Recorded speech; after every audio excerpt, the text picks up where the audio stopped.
Chapter 10, Christmas 1914. December 24th, it was still very dark when I awoke that morning. I saw the lights of the hall shining through the door cracks of our room. Hasty footsteps hurried up and down the stairs, doors were cautiously opened and closed. Once I heard the sound of something heavy being dragged up the stairs. It made a scratchy noise along the wall. Shortly thereafter, Maria entered. She held Feeny by the hand. Feeny was half asleep and she yawned heavily. As she scrambled into my bed, I felt the sharp pricking of pine needles on her bare feet. Maria settled herself on the foot of the bed. "Children," she whispered, "you must be very good because the little child Jesus will come this evening to bring you beautiful gifts from heaven. His angels have already arrived, and they are preparing our house for his arrival. Angels with glistening wings, silver hair and gorgeous white gowns are flying in and out our windows. They are singing heavenly melodies." Suddenly she shook her finger at us warningly and continued, "I tell you, children, if you try to sneak out of this room or even peek through the keyhole, the angels will fly away, and without their help our home will never be ready for the little child Jesus." Then she left and we heard her lock the door and stuff some paper in the keyhole. I wondered for a while if Feeny and Clara really believed what Maria had told us. However, I did not discuss it with them. We could not go to sleep again, we were so excited. I thought of Denmark where Christmas is not so complicated. There, the children themselves help decorate for Christmas Eve. Feeny presently came in with a tray containing 3 bowls of hot milk and a large piece of cake for each of us. When she said that the angels had brought the Christmas cake from heaven, I almost choked. I remember cracking the nuts for it just the day before. We passed the time singing Yule songs and telling each other the Christmas tales we had heard in school for the last few weeks. Feeny remembered some beautiful ones. She told us about the Virgin Maria and Saint Joseph, the brilliant star and holy 3 kings who came with their gifts to the little child Jesus. Once Maria burst in excitedly with a chocolate shoe in her hand. She said, "An angel just dropped it at the foot of the stairs and when it touched the floor, it turned into chocolate." Another time, she shoved us a handful of shiny tinsels and explained that an angel had caught its hair on the chandelier in the living room. Later, Mama came. She looked very sad and patted us gently and said, "Children, you must pray that Franz and Felix and the other soldiers may be safe and happy on Christmas Eve." Just before noon, she came again and called for me. I left the room with dignity and enjoyed seeing Feeny and Clara so very much impressed over my importance. Mama told me to take a roasted goose and a jar of cider to Sergeant Windsor, who was chief guard at the prison camp. He had promised Mama to overlook for once the official orders and permit the prisoners to stay out of camp after the regular closing hour. As I arrived with Mama's juicy bribe, he called 4 of the men and told them to go with me. 3 were French, 1 Polish and all talked a little German. Along a back alley, we went to the factory, which was closed because of the holiday. Mama met us at the gate, and we followed her into a large storeroom. Tearfully, she said to the prisoners, "I know what it is to be a mother without her sons on Christmas Eve. I hope that someone somewhere will be good to my boys, and so I want to be good to you. I have planned a Christmas party for all the prisoners who work in our factory. But," she continued impressively, "you must tell no one." One of the Frenchmen understood Mama faster than the rest. He quickly explained what was about to happen and his countryman beamed and kissed Mama's hand. But the poor Polak was slower. He ran confusedly from one to the other before he, too, could understand. Joyfully he threw his cap in the air and ran from the room. We saw him jump over the fence and disappear in the direction of the prison camp. Mama directed the men to clear the storeroom and to put hand sacks over the windows and doors, so that no light could be seen from the outside. She pointed to a large pine tree behind the factory and ordered them to cut it down for a Christmas tree. As Mama and I, accompanied by one of the Frenchmen, went hastening home, we met the Polak running towards us. He put his finger to his lips and pointed towards the camp. We knew that he had told his comrades about the party. The 2 fat horses were harnessed to the sled on which packages of food and sacks of apples and nuts were loaded. There was enough to feed a regiment. Mama must have planned the party for weeks, for where could she have bought all at once sausages, cheese and cakes in such quantity? The Frenchman and I walked behind the sled, and when we again reached the factory, we found it filled with men. They must have slipped away from the prison camp. In one corner was a group busily cutting newspaper into long strips, and out of old letters they made stars and trumpets and angels with wings. I wanted to stay with the prisoners, but Mama told me to be home by 3 o'clock. Papa, who was not to know about the party, was expected to return from the city hall by then. I galloped the horses all the way back and arrived just in time to find the whole family waiting in front of the house. They were all dressed in their Sunday clothes. Beside them was a pile of boxes and a fragrant heap of pine trees, 1 large one and 5 small.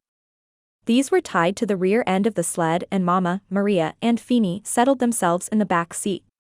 Clara and I climbed up on the high front cushion beside Papa, who tucked the heavy fur robe around us. He lit the kerosene lamp because it was getting dark, then clucked to the horses, and off we went. Clara looked up at me round-eyed. I knew just how she felt. I, too, hesitated last year to ask where we were going, for everyone looked so serious. But I knew now that the event which was about to take place was one of the most important and usual customs of a family in southern Germany. So, I whispered to Clara, "We are going to the cemetery." We met many of our friends who, either on sleds or afoot, were likewise taking their offerings to the cemetery. They were all very solemn.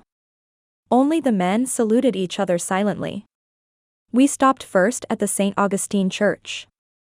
I was sent in to fill a bottle with holy water, and Clara went with me. In a dark corner of the church, we saw a group of people who knelt and prayed as they waited to fill their bottles. The high altar reminded us of Feeny's beautiful story. There in a rocky grotto the little child Jesus lay on a bundle of straw. The Virgin Maria knelt beside him in admiration, and Saint Joseph leaned on his staff. Before this group of waxen figures, several monks knelt praying. Clara asked me, which of them are the shepherds and which are the Holy Three Kings? I finally managed to fill my bottles, and we ran out to the sled. The cemetery was very near the church, and it was not long before we arrived. Papa tied the horses to the iron gate. Each of us took one of the pine trees or a box and followed Papa as he led the way through the dark cemetery with his lighted lantern. We trudged behind him through deep snow until we reached the Hoffman family grave. Its tombstone was a miniature copy of a church portal. It was made of red granite and stood on a black marble base. Across it in elaborately scrolled letters was written, "Here are sleeping in peace Herr K.D. and his beloved wife." Below the inscription were 2 photographs, one of a kindly-looking gentleman with white hair and the other of a smiling old lady. I whispered to Clara, "These are Feeny's grandparents." There was also another tombstone on the grave. This one was a much smaller white marble block on which a little angel, carved in stone, knelt praying. The name, Mathilde, stood written in golden letters, and below this name was a picture of a little girl, with blonde curly hair, embedded in the stone and covered with glass. It was the same image of the little angel, painted on a brooch, which Mama always wore. Mama told me many times that this was her little girl, who at the age of 3 flew to heaven. Papa planted the large pine tree in the middle of the grave and around it 3 of the smaller ones. We opened our boxes, in which colored glass balls, tinsel, and other ornaments were packed away. Mama took a large, tarnished star, which was badly crushed, and straightening it, she said, "An angel put it on my Christmas tree when I was a little girl." Then she fastened it to the top of the large pine tree, and we helped decorate the others. Once in a while Mama would pause, and holding one or the other ornament, she told us what memories it brought to her. She talked to the dead, and the other Hoffmans joined in with her in wishing them a happy Christmas. They begged them to pray for us and also for Franz and Felix, wherever they were. Clara snuggled close to my side, and she was shivering, but I knew it was not from the cold. I remembered how I stood, last year, trembling with fright because I expected any minute that the dead would rise from their graves and join us in our Christmas celebration. Now the candles were lighted. We joined hands and sung Christmas hymns. As far as we could see, around us, now stood glistening Christmas trees on every grave, and people stood and sang, "Holy Night," in honor of their dead. The candles had finally burned low. Mama sprinkled the grave with holy water. We threw kisses to the pictures on the tombstones. We bowed our knees in reverence and crossed ourselves. Then Papa took his lamp again and we followed him. We had still 2 pine trees left over, and we were looking for a grave, which might have been forgotten on that holy Christmas Eve. We found several in a row along the farthest wall of the cemetery, where only a wooden cross showed that here a pauper had found peace. It began to snow. Tiny flakes, like fairy stars, glittered in the dark, dark night. As we finally left the cemetery, Clara and I heaved a sigh of relief. The gay sound of the bells around the horses' necks brought back to us a more joyful Christmas spirit. To every passer-by, I waved and called, "Happy Christmas." Feeny and Clara, too, called, "Happy Christmas." But only the children answered our wishes. The men and women were silent. Their heads were heavy with sorrow and worry for their loved ones at the front. Fanny, beaming, met us as we entered our house. A delicious odor of roasted goose and stewed prunes made us sniff with delight. Mama hastened into the living room and closed the door mysteriously behind her. After cleaning up, we all gathered in the hall. We stood in line one behind the other, little Clara first and Papa, the last in the row. Thrilled with excitement, we waited. A silver bell rang in the living room. The door opened slowly, and we marched in singing, "Holy Night." A beautiful Christmas tree, ablaze with tiny tapers, almost took my breath away. Mama, smiling through her tears, rang the bell. We sang all the verses of "Holy Night." Kneeling around the tree, we prayed. I must confess, though, that my prayer was very brief, for my eager eyes searched among the presents. "Look," I nudged Clara and whispered, "this package doesn't come from heaven, it has the Danish postage stamp." Papa's solemn amen was the signal for us children to dive into the pile of presents. The tree swayed treacherously. Papa, ready for an emergency, stood close by holding a sponge tied to a broom handle. Mama's repeated warnings to be careful did not have the slightest effect. We pushed and scrambled among the packages. Each grabbed for those labeled with their own name. Our Christmas dinner was also one mad rush. Banging and clashing forks, knives and spoons and smacking of delighted lips. "Hurry, hurry," repeated Mama, winking at me mysteriously. I was still chewing a mouthful of delicious red cabbage when I dragged Clara from the table.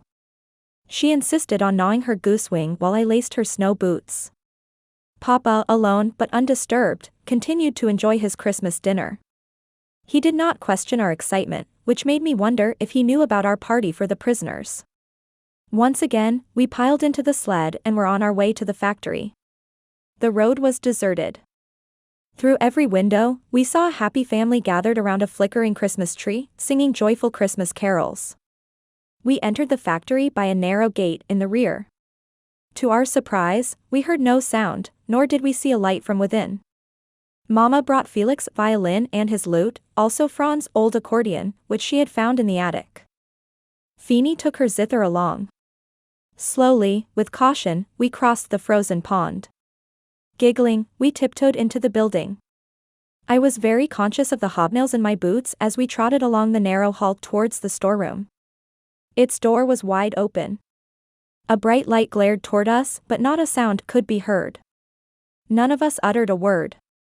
Startled by this mysterious silence and fascinated by a strange picture framed by the door before us, we moved on. Finally, we stared, all aghast, at the prisoner's Christmas tree. It appeared like a phantom tree all in white.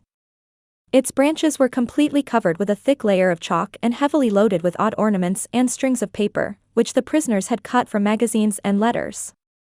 I didn't think it was as beautiful as our Christmas tree. Beneath the one glary light in the ceiling, it appeared like an unearthly vision. There was a soft mumbling and whispering from the dark corners, and we saw shadowy figures huddled on the floor. "Happy Christmas," we cried in chorus as Maria switched on the lights. The men jumped to their feet, beamed, shook hands with us and talked in a confusion of languages.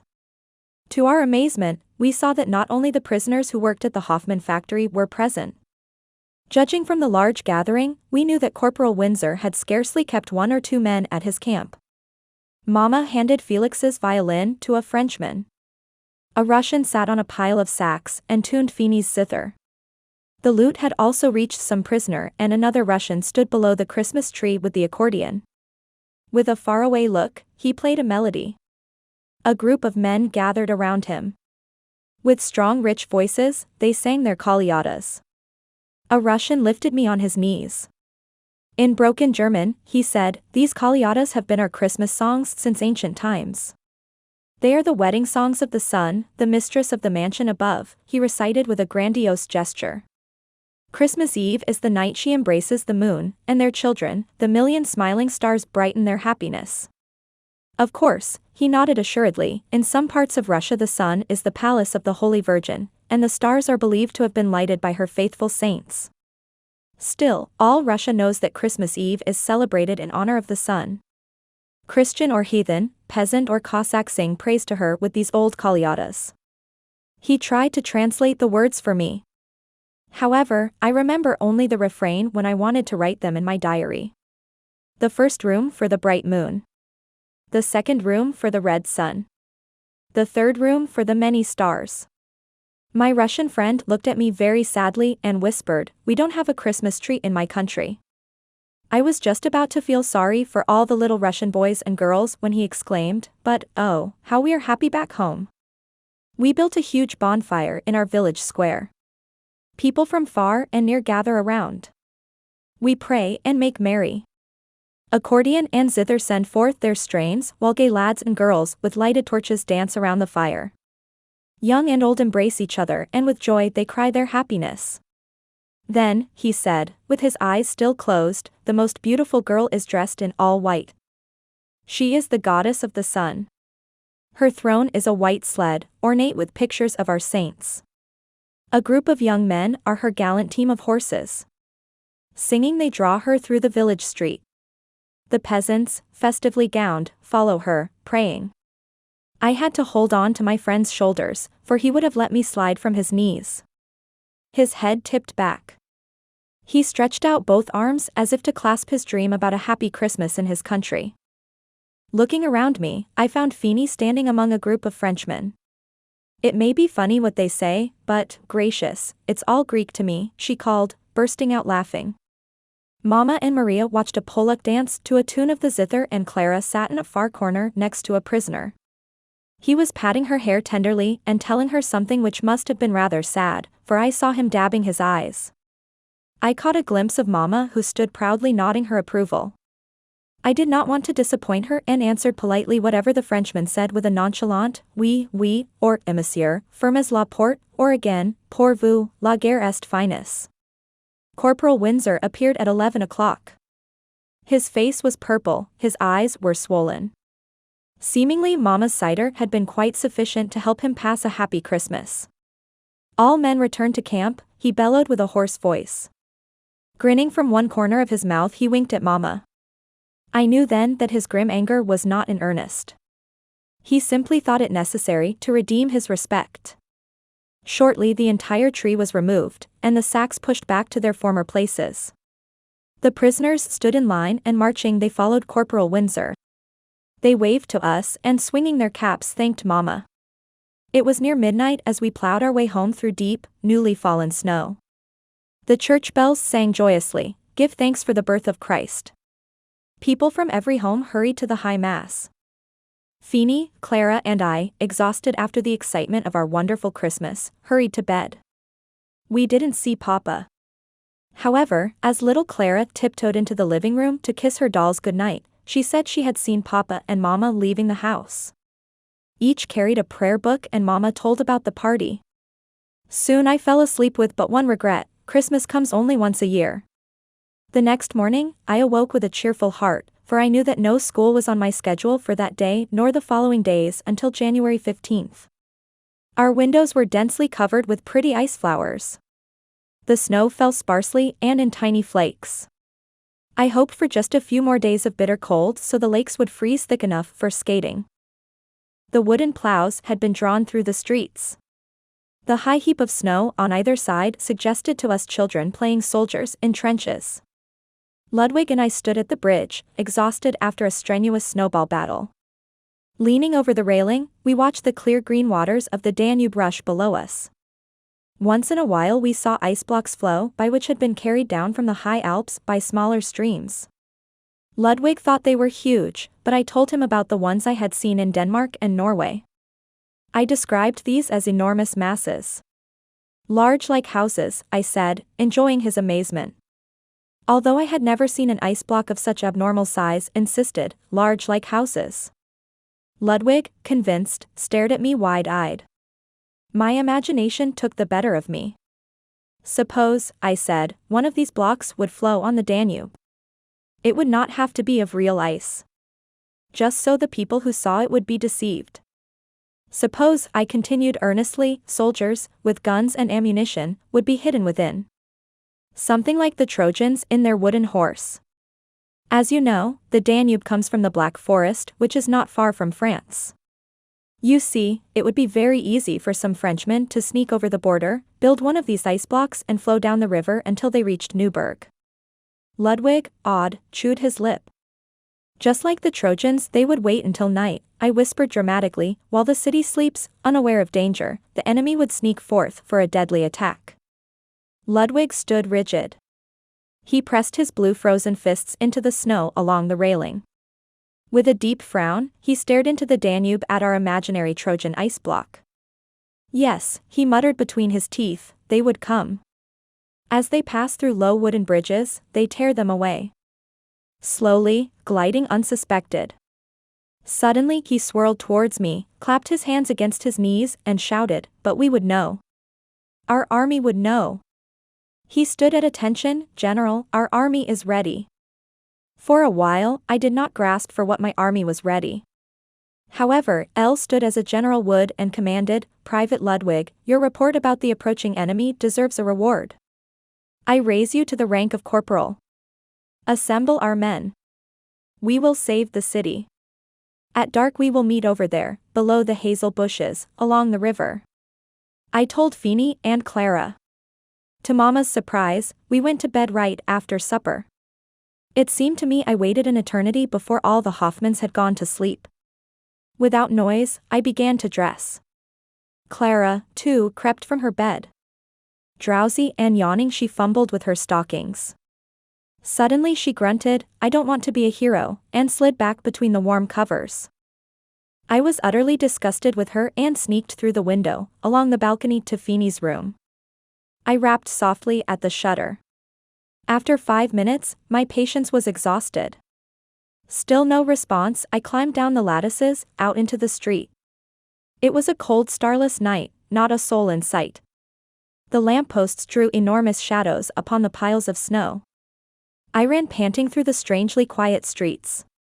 What a relief, as I heard the gentle noises of the rushing river. Behind the hazel bushes stood Ludwig, Xaver, Karl and the other boys waiting for their general. They had brought air guns, sticks and axes. Shivering from the cold, they told me how difficult it had been for them to sneak away from home. The most alarming of all was Xavier's story. He shared his bed with his mother. He told her about the approaching ice block with the enemy concealed within. However, he convinced me that it was all right, for he said his mother believed his tale. Our play began. Slowly we moved towards the Danube.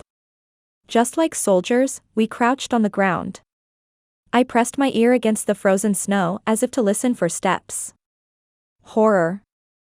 I heard something. Yes, there were steps. I jumped to my feet paralyzed with fright.